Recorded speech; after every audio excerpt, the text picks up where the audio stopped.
abrisse no livro de Salmos, Salmos 62. Salmos 62. Amém? Salmos 62. E nós vamos ter aí a leitura do verso 1, que é nosso verso áureo, mas eu gostaria que você ficasse com a sua Bíblia aberta no Salmo 62, tá certo? Diz assim a palavra de Deus, versículo 1: A minha alma descansa somente em Deus, dele vem a minha salvação. Vamos repetir juntos? A minha alma descansa somente em Deus, dele vem a minha salvação. Vamos orar? Eterno Deus, nós consagramos a Ti este momento e clamamos para que Teu Espírito Santo continue ministrando ao nosso coração, falando conosco de maneira singular. Pai amado, que em nome de Jesus a Tua palavra venha de encontro aos nossos corações, nos ensinando, exortando, nos dando a direção, nos corrigindo, nos moldando segundo a Tua vontade e o Teu querer. Assim nós te damos graças por tudo no nome de Jesus. E aquele que crê e concorda, diga amém e amém. Queridos, o Salmo 62 é um salmo muito particular, onde a palavra de Deus, através dele, nos ensina a ter uma fé inabalável em Deus. Davi, ele afirma de maneira enfática que ele esperava e dependia unicamente do Senhor, que ele confiava unicamente no Senhor. E aqui é interessante, como em outros momentos, Davi está retratando um momento de grandes batalhas, um momento onde ele enfrentava, dentro da situação política do reino, uma grande oposição, a qual trazia para ele um desgaste emocional, físico, e espiritualmente ele procurava se fortalecer em Deus, ele procurava ficar firme, renovando as suas forças no Senhor. E este salmo especificamente fala deste momento de oração, deste momento onde que ele fala com Deus. E aqui há algumas declarações que Davi faz, dizendo quem Deus é para ele. E é sobre isso que eu gostaria de ministrar nessa noite, para que nós refletíssemos em quem Deus é para nós também, trazendo aquilo que Davi falou em sua oração. Porque ele dá algumas declarações aqui que são importantes para nós refletirmos, porque aquilo que ele orou, eu creio que também é a mesma coisa para nós. Deus é da mesma forma aquilo que ele era para Davi, amém? E a primeira declaração que Davi faz começa logo aqui no começo mesmo do versículo que nós lemos, né? A minha alma descansa somente em Deus, dele vem a minha salvação. Davi declara de maneira firme: ele é a minha única salvação. Ou seja, não era a sua coroa, não era o seu trono, não era o seu exército com soldados bem treinados que tinham ali um poder bélico, não era a sua reputação, a qual as cidades vizinhas temiam e até mesmo tremiam quando ouviam falar de Davi e do seu exército, pois ele era um homem vencedor em batalhas, e a sua história era conhecida como sendo um homem de Deus, a qual esse Deus chamado Jeová havia dado a ele vitória contra o gigante Golias e tantos outros povos. Não era a sua força política em meio ao povo que iria sustentá-lo, mas ele deixa claro nesse texto que a salvação dele, a confiança dele estava totalmente no Senhor. Que independente da situação que ele estava vivendo, ele tinha a convicção que o único que poderia salvá-lo seria o próprio Deus. Então ele declara que ele é a sua única salvação. E é interessante que a palavra hebraica que é usada aqui, a palavra Ak, ela ocorre 6 vezes no Salmo 62. E é interessante porque ela tem o significado de certamente, mas, só, ou melhor, ou somente. E você vê essa expressão logo no versículo 1: a minha alma descansa somente em Deus, dele vem a minha salvação. Ou seja, uma afirmação que mostra que a paz que Davi sentia naquele momento de oposição, essa paz que não era uma paz natural, mas uma paz que provinha na sua alma através da sua confiança plena em Deus.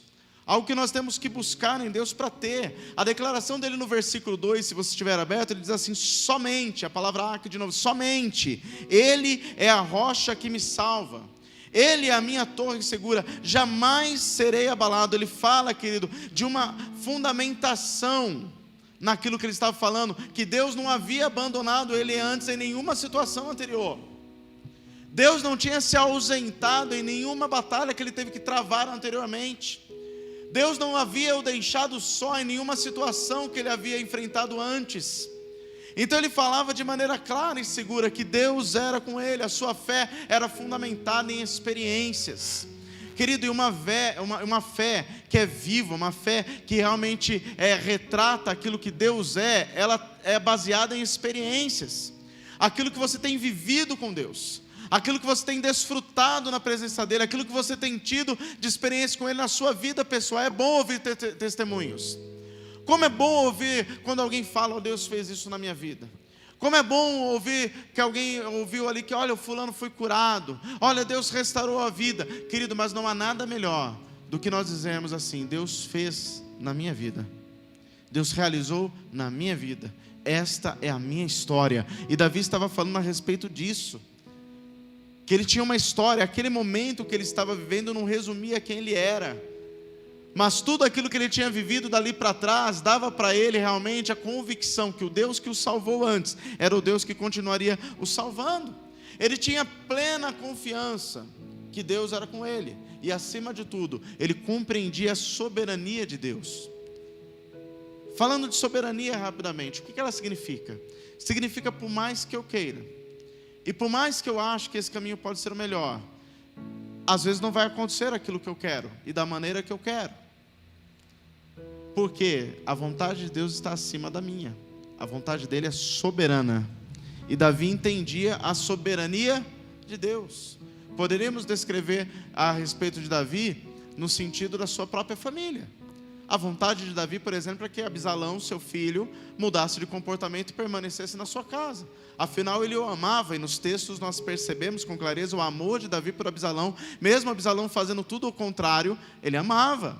Porque uma mãe ou um pai jamais vai deixar de amar o filho. Uma mãe e um pai que são mãe e pai verdadeiramente, jamais deixam de amar seus filhos, indiferente das atitudes. Os pais podem não aprovar, mas não deixam de amar.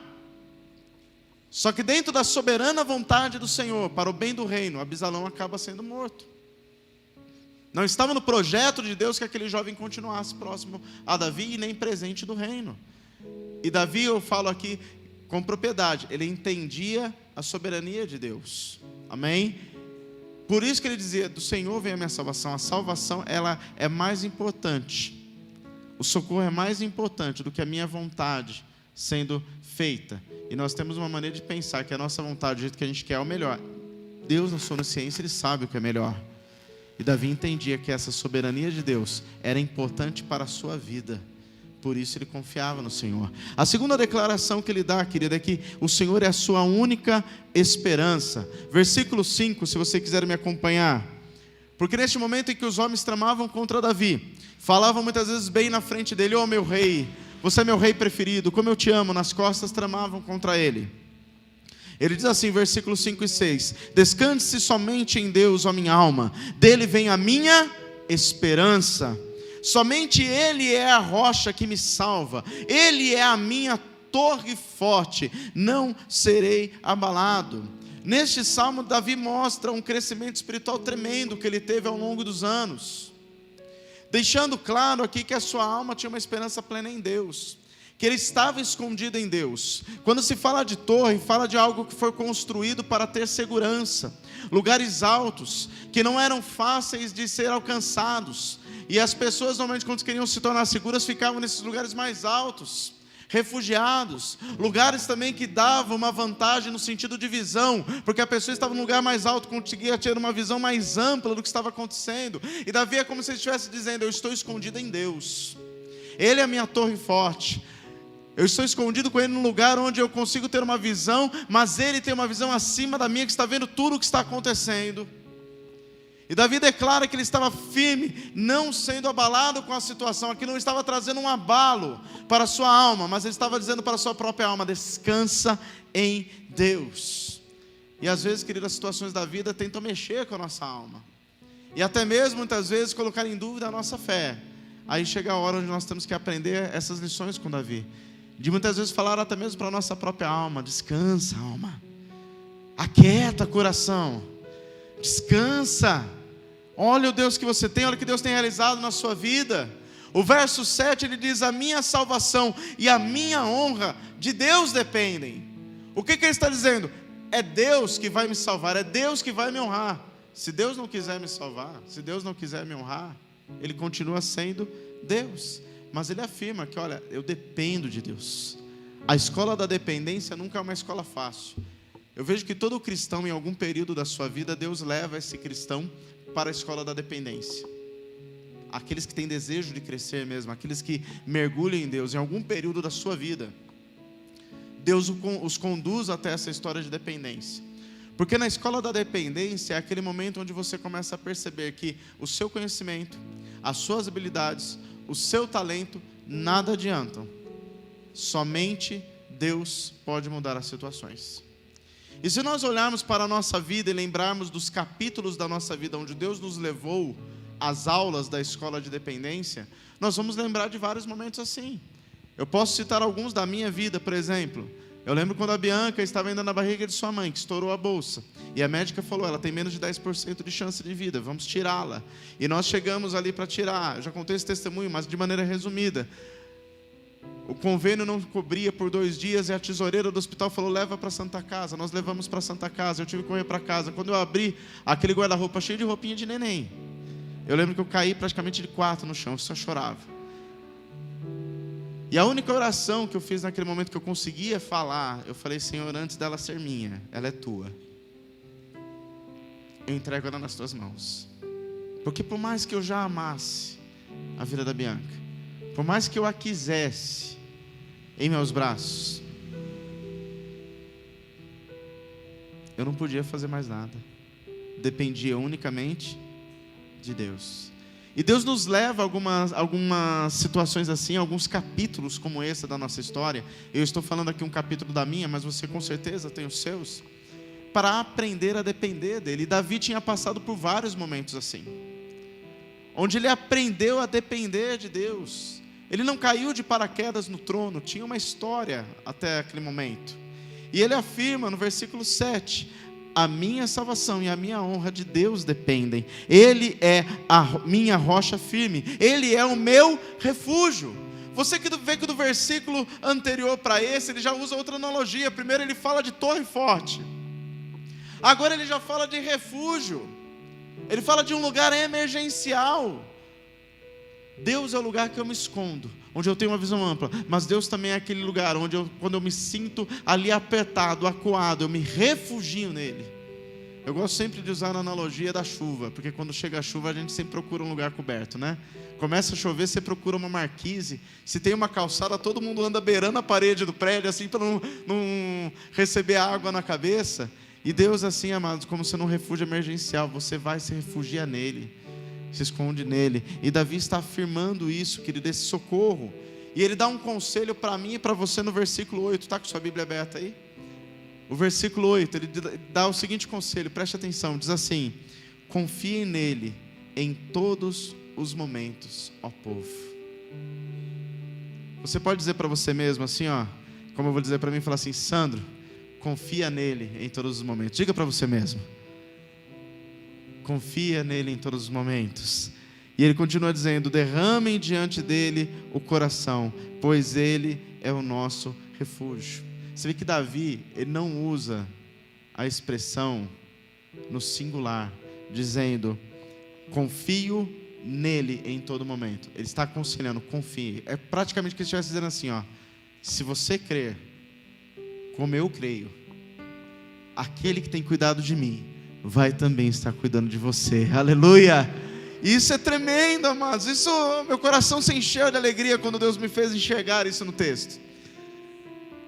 Porque há tantos anos atrás Deus já falava a nosso respeito de aprender a confiar nele. A terceira declaração que Davi fala é uma proclamação desta verdade, que todo poder pertence a Deus. Ele proclama esta verdade.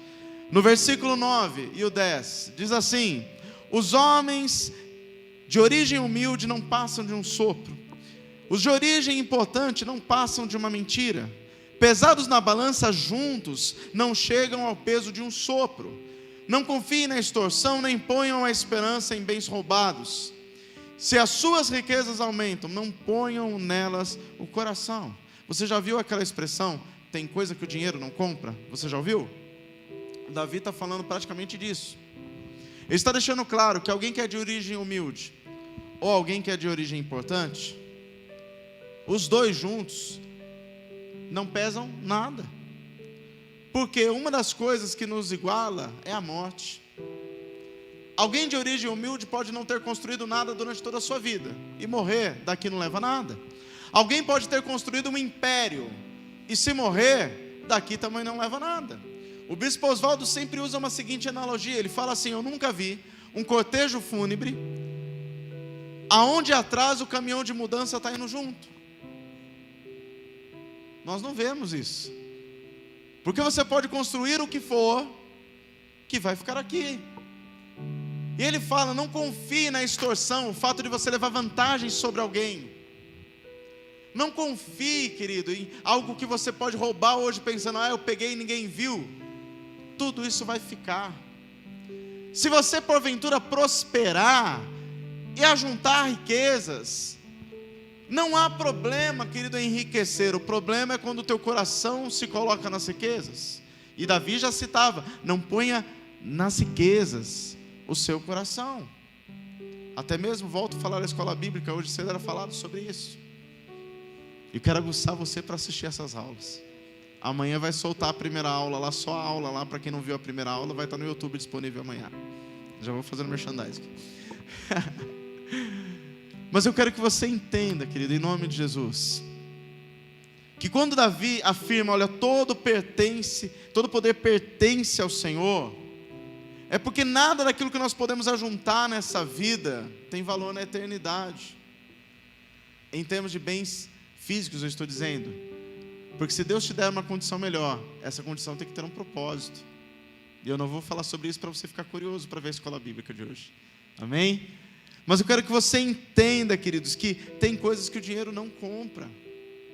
Amém? Em Provérbios 22, verso 1, olha que interessante. O autor disse assim: o bom nome vale mais do que muita riqueza. Ser estimado é melhor do que ter prata e ouro. Ele fala o quê? De um legado que não está baseado em patrimônio, não está baseado em dinheiro, não está baseado em imóveis, em carros. Está falando de um legado que está, na verdade, envolvido na questão de valores, princípios, coisas que nós deixamos para aqueles que vêm nas próximas gerações. Eu achei muito interessante na homenagem aos pais, e alguns filhos falando ali da questão do pai ser exemplo, do pai ser inspiração. Querido, isso é fantástico. Quando um filho olha para um pai e diz: pai, você me inspira, pai, você para mim é um exemplo. Pode estar com certeza, meu irmão, nisso. Você não está acertando em tudo, mas você está na direção certa. Você está na direção certa. Isso é fantástico. Amém? E isso vale mais, querido, do que qualquer herança que você vai deixar. Porque se você fizer do modo certo e ensinar princípios e valores do modo certo, se um dia você faltar, seus filhos não irão brigar pela herança, porque tem os valores corretos e os princípios corretos. Mas se você não ensina isso para eles, com certeza, quando você morrer, eles vão brigar por aquilo que você deixar. Pode ser uma casinha de cachorro, mas eles vão brigar por causa da casinha de cachorro. Quem está me entendendo, diga amém. Olha que interessante, querido, quando nós vemos, à luz da palavra de Deus, a degradação moral que nós temos visto hoje nos nossos dias. Paulo escreveu em Filipenses 1, verso 9 ao 10, não precisa abrir, só marca aí. Paulo diz assim: o que eu peço a Deus é que o amor de vocês cresça cada vez mais, e que tenham sabedoria e entendimento completo, a fim de que saibam escolher o melhor. Assim, no dia da vinda de Cristo, vocês estarão livres de toda impureza e de qualquer culpa. O que Paulo está falando aqui? Que tinham irmãos lá da igreja de Filipos, que estavam deixando seu coração inclinado a coisas que não valiam a pena. Estavam valorizando coisas que na verdade eles não deveriam valorizar, e aquilo que realmente era importante estava sendo deixado de lado. E Paulo aqui ora para eles, ora por eles, pedindo a Deus que os despertassem para que então eles entendessem a direção que eles estavam tomando, que era uma direção errada, percebessem que eles deveriam voltar para a direção correta. Você vê que na oração de Paulo, no versículo 10, ele fala, a fim de que saibam escolher o melhor. Paulo não tenta induzi-los. Paulo ora pedindo, Deus, faça com que eles se lembrem daquilo que eles têm sido ensinados. Faça com que eles se lembrem daquilo que eles têm sido ministrados. A minha oração hoje, querido, para vocês que estão aqui e para você que está acompanhando nas redes sociais é a mesma. Que nesses dias o Espírito Santo faça você se lembrar de cada ministração, de cada palavra, de cada estudo. Pois se a sua vida de repente não está da forma que deveria estar, porque talvez você está valorizando coisas que você não devia estar valorizando, de repente você está indo para direções que você mesmo escolheu e não eram direções de Deus, não são as melhores direções de Deus para a sua vida. E se você começar a analisar à luz da palavra, você vai perceber que não. Você se desperte, você acorde, comece a trazer a sua casa de volta para a linha, comece a alinhar a sua casa, a sua família de volta na direção correta. Você que é pai, você que é mãe, comece a alinhar os seus filhos novamente, comece a trazer a sua casa na direção correta, para que lá na frente você não venha, querido, chorar por conta dos prejuízos da sua própria negligência. Porque uma coisa é certa, Deus não tem deixado de falar. O problema é que muitas vezes não paramos para ouvir. Que nós possamos nos despertar e ouvir. E Davi, querido, a chave do Salmo 62 está no versículo 12, e eu encerro aqui, onde ele diz, contigo também, Senhor, está a fidelidade. A continuação do texto, olha para mim. A continuação do texto pode fazer agora com que você se exploda de alegria, que você solte um glória a Deus bem forte. Ou a continuação do texto vai fazer você tremer e temer. Se você se alegrar, querido, celebre, se alegre e continua firme nesse propósito. Se você tremer e temer, aproveita esse tempo para se corrigir. Ele diz assim, é certo que retribuirás a cada um conforme o seu procedimento. Davi afirma essa verdade. Por quê? Apóstolo Paulo escreveu em Gálatas 6, verso número 7. Não se engane, de Deus não se zomba. Aquilo que o homem plantar, ele também colherá. E no verso 9 de Gálatas 6, ele diz assim, não nos cansemos então de fazer o bem, porque ao seu tempo colheremos, se não tivermos desanimado. Então, querido, que nós possamos plantar boas sementes em nome de Jesus. Possamos entender que Ele é a nossa salvação, Ele é a nossa esperança, Ele é o nosso socorro, Ele é a nossa torre forte, Ele é o nosso refúgio, Ele é a nossa fortaleza, é dEle todo o poder, Ele é soberano, é Ele quem faz, a nossa confiança está plena nele em nome de Jesus, amém? Feche seus olhos, vamos orar, queridos, em nome de Jesus. Deus eterno, nós oramos a Ti, Pai.